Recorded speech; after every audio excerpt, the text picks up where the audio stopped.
In today's journey, we'll be making root beer from the Craft-A-Brew root beer kit. This is an amazing little kit that includes almost everything you need to make root beer at home, including botanicals. And if you follow our video, it's almost as easy as making it by extract. And of course, links in the description for your convenience. But let's get the smell in the room, because it is amazingly root beery. And that's probably because all the classics are here. Sarsaparilla, burdock root, birch bark, ginger root, cinnamon, gingerberry, and more. Unfortunately, no sassafras. While it is the most root beeriest root out there, we don't have the time to get into it today. Instead, what we're going to do is boil 4 cups of water. That's about 1 liter. While that's going on, take the botanicals and put them into the sock provided. Once the water is boiling, put the botanicals in the water.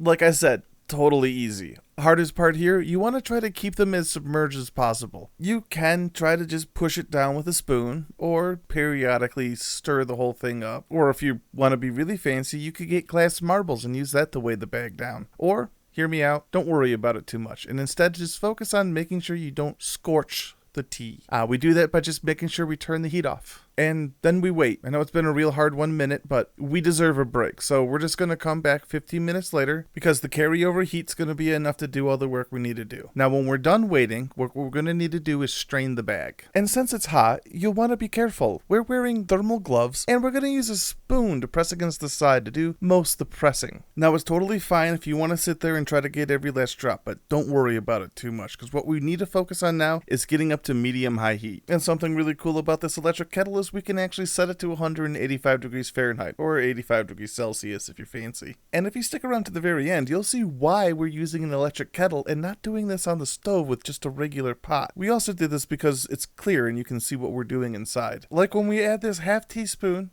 of salt. It adds depth. Just like this maltose dextrin is going to do great wonders in adding mouthfeel. It'll make it not feel watery and like a little thickness you can chew on. In beer brewing terms, it adds body. Much like this Demerara sugar well, but without adding a sickening sweetness. If you want that though, just add high fructose corn syrup. But what's great about making your own root beer is that you can add as much or as little of any ingredient that you want. The only thing we're worried about right now though is that you mix thoroughly. Because if you don't, as we get hotter, you may scorch or get burned marks. However, that may add a little bit of depth and character. Definitely a little color. Though if you really wanted that, what you should do is the caramelization process that they mentioned in the optional section. We opted not to do that in favor of making an easy root beer versus the world's best. And in fact, I do have a plan for that, but remember to like, comment, and subscribe if you want to see that. And I do know you have a little bit of free time right now because what we're going to do is simmer for 3 to 5 minutes right now. You don't have to sit right over on top of it, but do keep mixing and stirring occasionally. Unlike spaghetti and beer brewing, we don't have to worry about a boil over. And since we're not cooking and we're not isomerizing hops, we're only making sure that the sugar is completely dissolved. And once that happens, we can allow it to cool to room temperature. And this is going to be the longest part of the entire process. This is important for 2 reasons. One, you don't want to damage the vessel that you are going to make your root beer into, and if you're naturally carbing, you don't want to kill the yeast. Bonus,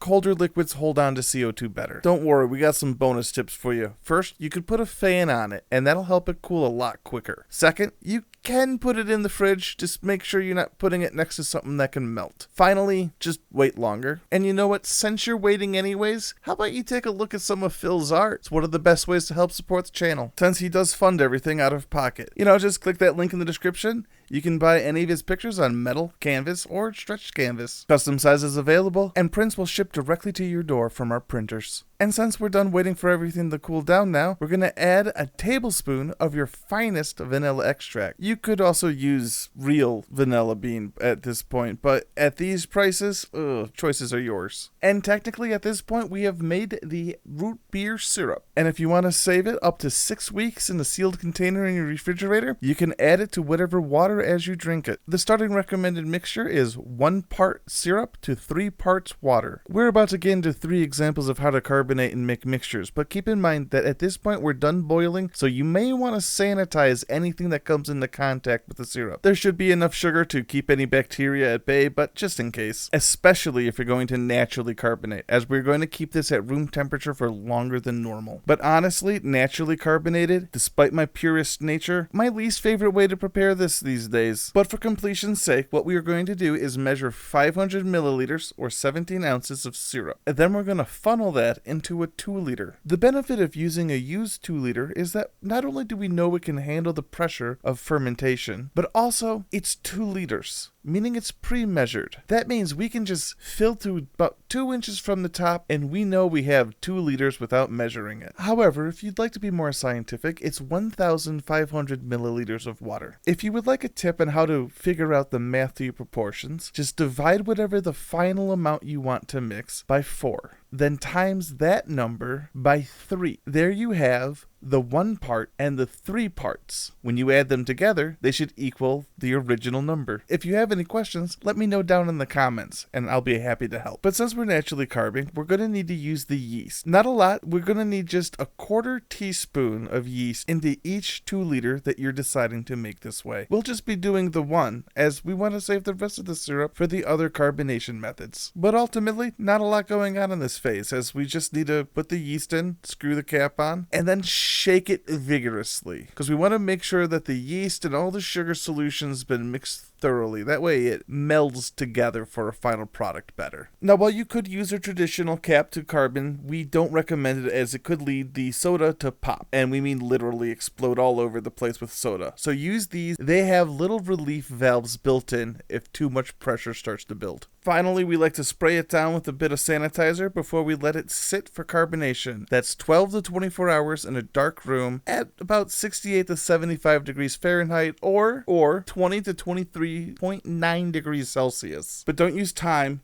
Use the squeeze test. If it's flaccid, it's not ready. If it's firm, it's ready to go in the fridge. It should feel like a brand new soda from the store. But if you're a little worried about making a mess, use a little protection by putting the 2-liter inside a 2-gallon bag. This will allow any liquid that comes out to be contained. Once it's carbed and chilled, it's ready to drink. Let's move on to the next carbonation method, forced carbonation. Now, this is one that's a little trickier, requires extra equipment, and ultimately is like my favorite method that is at the end. So, smaller vessel, just making a liter, so that's going to be 250 milliliters of syrup. But since we're going into a soda stream, that means we can do this on demand. That means you can just leave the syrup in the fridge up to 6 weeks, make it whenever you need. So what we're going to do is break the rules. Don't do it like this. We're adding the syrup directly to the bottle. You'll see in a minute why you don't do it like this, but we wanted to show it just because things can go wrong, even when you plan things to go right. But hey, you smart people probably noticed that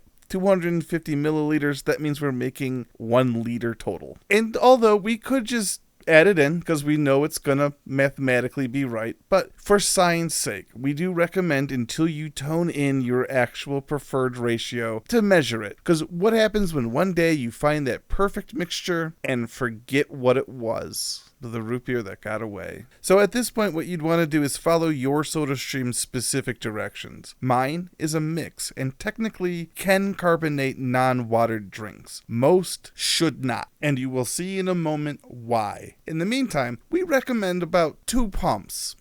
Sodas should be highly carbonated, much higher than, say, a beer. Which is why if you're using a kegging system, you need to use a regulator that can go up to 40 psi. Also, dedicate parts of your kegging system for soda. Don't split it with your beer, or your beer will taste like root beer. Alright, suspense is over. Here's why you don't add the syrup before carbing. It's because it adds a bunch of nucleation points that when you release the pressure, it causes all the CO2 to start falling out of solution really fast. Also, having the root beer be colder when we disconnected it, or giving it more time to soak in the CO2, as it were, we would have had better results. But even with our specially designed soda stream, it's gonna be a mess. The good news, smells like delicious root beer everywhere. The bad news, on the other hand, is now there's a big mess I gotta clean up. And you wouldn't want to do this every time you want to make a root beer. So measure your water, add the flavoring later. It'll go way better. The saving grace today is that the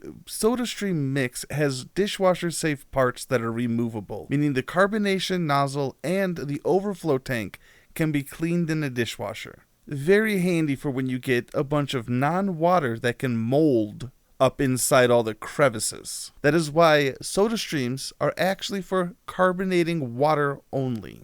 Why deal with all this cleanup when, check this out, the best and easiest way to do this. I don't know why it took so long for people to come to this. You just measure out, 125 milliliters of syrup, or a fourth of whatever your final volume's gonna be, or whatever custom volume you came up with. And this is really important. I know it's really hard. You're gonna want to open a bottle of sparkling water, and you're not gonna believe this, but what you can do is pour it in and drink it. I know, a madman, but I thought it was gonna be lame at first too, but you can't argue with the ease of availability. You just take the syrup and you mix in pre-carbonated water, and what you're doing is soda jerking. This is exactly how soda used to be made. They would have syrups, they would mix them with carbonated water right in front of you and put it in a glass for you to enjoy. And let me tell you, this was actually pretty enjoyable. Not only would I make this again, I would get the cola kit and try other things again.